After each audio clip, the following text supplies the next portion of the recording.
let's go pour une théorie sur Aokiji. Cette théorie folle sur Aokiji et son but ultime va te choquer. Let's go. TPC, tout pour le cirque.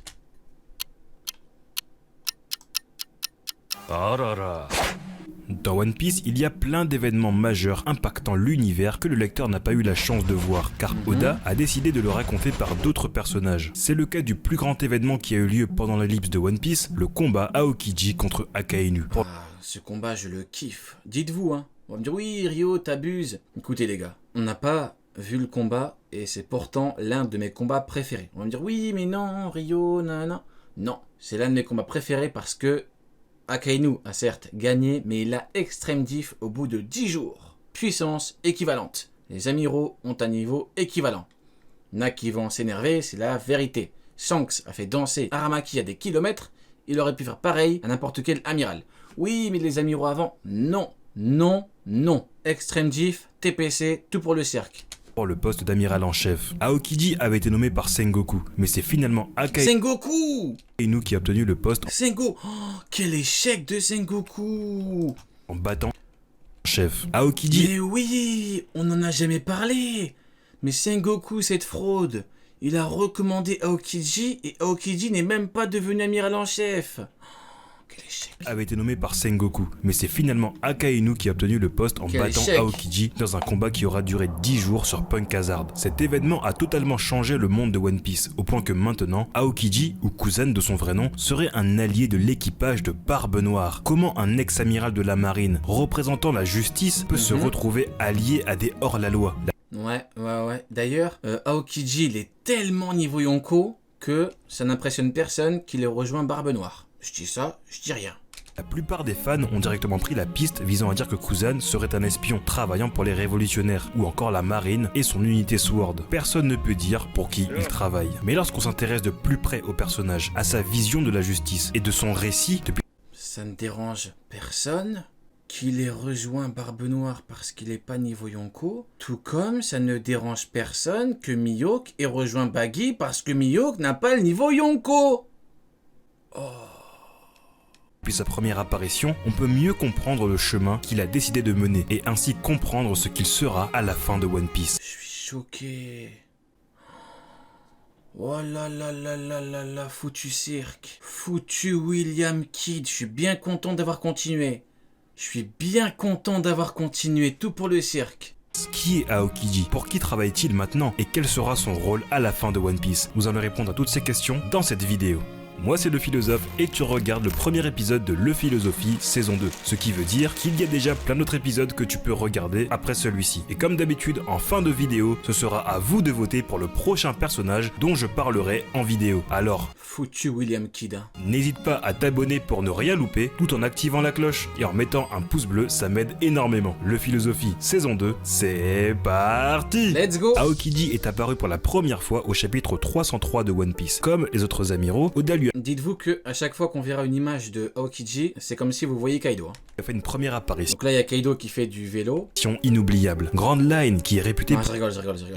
pour être le cimetière des pirates, la plus dangereuse des mers, va tout de suite se faire ridiculiser en montrant un homme pouvant la traverser seul et surtout en vélo, se permettant même de parler à un dauphin. C'est juste... Non, en vrai, c'est classe. Hein. Non, faut être honnête. C'est très très classe. De pouvoir faire du vélo sur la mer... C'est très très classe, vraiment très très classe. Incroyable. Cela montre à quel point Kuzen ne craint pas l'eau, et on comprendra pourquoi plus tard en voyant son fruit du démon. Et c'est finalement au chapitre 319 qu'Aokiji rencontre les Mugiwara pour la première fois. Enfin, évidemment, pas pour tous les Mugiwara. Nous découvrons un personnage extrêmement grand dans le... Regardez, l'équivalent de Kaido. Le visage est inspiré d'un acteur japonais, Yusaku Matsuda, et qui est présenté par Robin comme un membre... La dernière fois qu'on m'a dit que tel amiral était inspiré de tel amiral, on m'a dit tu verras. Mitroglou, il va battre toute l'Alliance comme dans un film. Bizarre. Il s'est fait humilier par Shanks. de l'élite de la marine, un TPC, tout pour le cirque. amiral. Mais étrangement, son attitude contraste totalement avec la présentation de Nico Il a de sacrées babines, j'ai jamais fait gaffe. Ouais, c'est vrai. Robin. Elle le présente comme un homme dangereux, voire invincible, mais lui, il est relax. Il affirme ne pas être Regardez, là il y a Kaido qui fait une sieste. en jour de service. C'est un procédé qui est récurrent dans beaucoup de Neketsu. Ce contraste crée un mystère autour du personnage, qui donne envie au lecteur foutu Matsuda, vous êtes des gamins. D'en voir plus et de comprendre pourquoi ce personnage est si important, plutôt que de le faire apparaître directement en montrant sa puissance. Dans le même chapitre, Oda va alors dévoiler les pouvoirs d'Aokiji, qui a peut-être le fruit du démon le plus puissant de One Piece. Vous vous rappelez tous sûrement de cette scène lorsqu'il gèle la mer et un monstre marin par la même occasion. Et maintenant, on comprend ce que signifie être amiral de la marine, et pourquoi Luffy ne devrait pas l'affronter. Et surtout, pourquoi il ne craint pas l'eau. Son fruit du démon lui permet tout simplement d'éviter de couler, même s'il tombait dans l'eau. Et à la fin de ce même chapitre, il change étrangement d'attitude et décide d'arrêter tout l'équipage de Luffy, toujours avec un air tranquille, limite dédaigneux, montrant qu'il est supérieur à tout l'équipage de Luffy réuni. Finalement, il bat Luffy, mais ne le tue pas, contrairement à ce qu'il avait dit précédemment, et ne chasse pas non plus le reste de l'équipage. Être amiral, c'est pas des lol. Ah oui, être amiral, c'est pas des lol, hein. Être amiral, c'est quoi? Vous savez, c'est quoi? Il y a quoi de plus terrible dans le fait d'être amiral? C'est qu'on est constamment comparé à des Yonko alors qu'on n'a pas du tout le niveau Yonko. C'est ça le plus dur avec les postes d'amiral.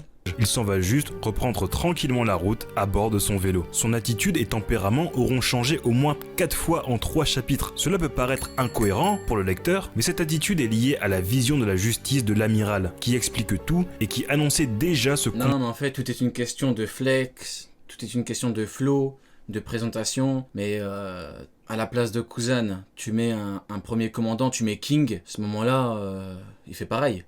Il fait des trucs de fou, il bat Luffy en 2 secondes. C'est une question de présentation, de flex, de flow. Ouais, ça joue beaucoup, hein. On sous-estime beaucoup cet aspect-là de l'œuvre. Genre Mihawk, tu l'enlèves, son flow, personne ne le met au niveau de Shanks. Hein. Ça, je vous le garantis. Hein. Titre, pas titre, personne met Mihawk au niveau de Shanks s'il a un flow pourri. Hein. Ça, c'est une pure réalité. Hein. Ce que je vous dis là, c'est des facts. Hein. Combat de justice qui allait se produire durant l'ellipse.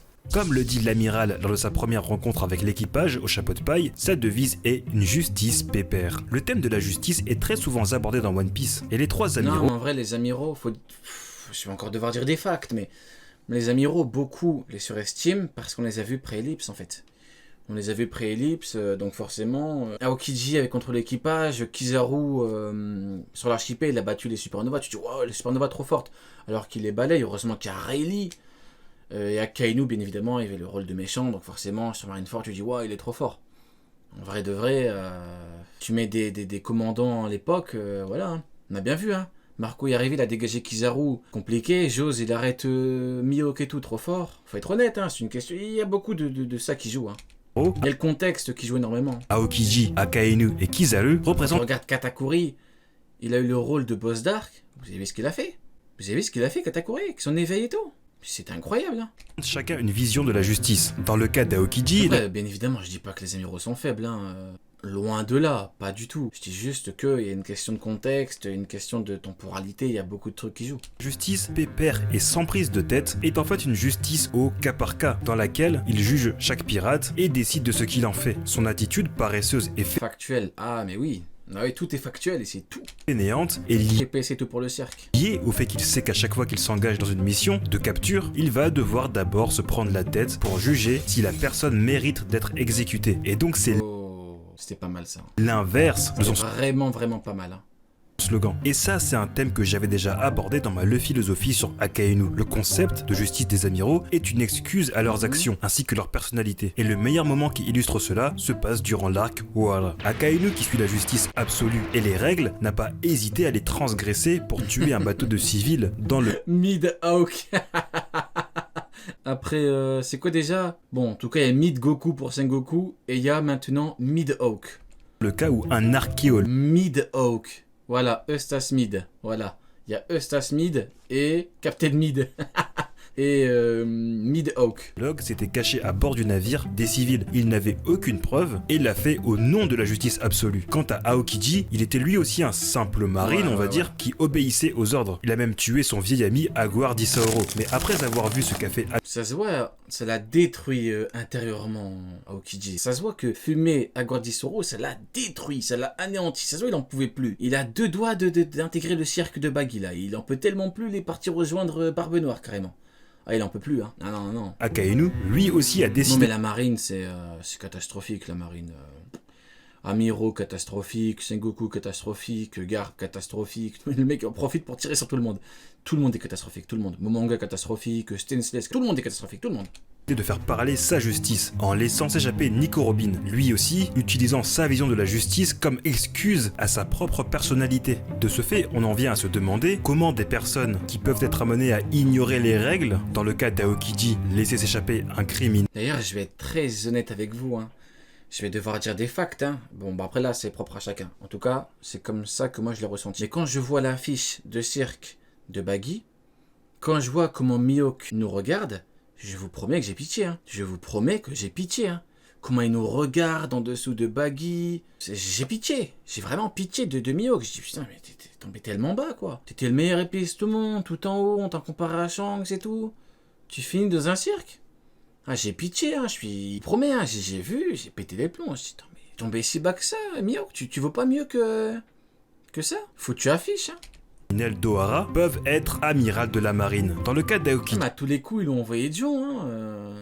même si celui-ci laisse des gens s'échapper, il n'oubliera jamais de réparer son erreur en cas de problème, car il a un sens des responsabilités et du bon travail accompli. Aokiji peut laisser s'échapper un criminel, mais si plus tard il apprend que celui-ci commet des actes criminels, malveillants ou rejoint une organisation ayant des buts obscurs, comme le Baroque Works, il ne va pas hésiter à retrouver la personne. Oh là là là là, regardez, il y a les gals de Mihawk. C'est pourquoi il est revenu chercher Nico Robin après la découverte des actions de Crocodile et du Baroque Works, auxquelles elle était liée, car c'est sa responsabilité de l'avoir laissé partir il y a 22 ans. Ouais, et d'ailleurs, il était un petit peu torturé à ce niveau-là, Aokiji. Est-ce que j'ai fait le bon choix? Est-ce que j'aurais vraiment dû fumer à Guardisoro? Non, mais c'est incroyable. Hein. C'est pour ça qu'il est amiral de la marine. Tu comprends rien qu'un perso comme Aokiji, tu regardes un petit peu tout ce qu'il y a autour de lui. On n'a pas son histoire et tout, malheureusement, à Aokiji. D'ailleurs, c'est propre aux amiraux. Hein. On n'a pas les histoires des amiraux. On n'a pas toutes leurs histoires, genre quand ils étaient petits, ce qui les a poussés à rejoindre la marine et tout. Malheureusement... Marine. Quand il a un travail à faire, une mission donnée, il peut désobéir aux ordres, mais assumera toutes les responsabilités de ses choix. C'est ce qui est montré durant la discussion entre Aokiji et Nico Robin au chapitre 433, qui est d'ailleurs pour moi une des meilleures scènes de One Piece. Et en ça, il ressemble beaucoup à Garp. As-tu enfin trouvé des gens sur qui compter? Oui. Quelle dinguerie. D'ailleurs, il dit qu'il a beaucoup appris de lui. Regardez. Oh là là là là. Ça, c'est incroyable. Aussi agit de son plein gré, mais sera toujours prêt à agir s'il a une mission de haute importance, comme à l'incident de God Valley. De ce fait, Aokiji, tout comme Garp, est palmarès de Garp et Sengoku. Entre sa vision de la justice et ses responsabilités et obligations en tant que marine. Il y a Kuzan et il y a Aokiji. Il aime la marine, on sait qu'il y est au... Oh là là là là, attends.